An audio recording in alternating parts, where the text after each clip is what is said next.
In this video, I'm going to show you easy way you can remember first angle and third angle projection in this video. Please stay tuned. Okay, now if you have a shape like this and your arrow is pointing towards these directions, now and you have to draw this in first angle projection, believe that wherever your arrow is pointing at is your front view. Is your what? Is your front view. So your front view for first angle projection will be here at the top left corner here, while your top view, wherever you are viewed from the top, will be at the down here, and your side view, whenever you are viewed from the side, will be here.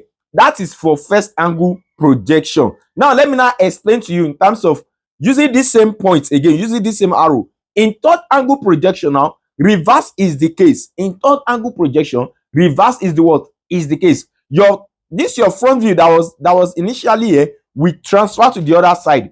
In your front view will be here, while this one that was there, this your side view, will come here. This one will have to come here, which means your front view will be here, your top view that was there will come here, your top view will be here, your side view will be what? Will be here. So this line will now be here. Okay, that is first angle and third angle.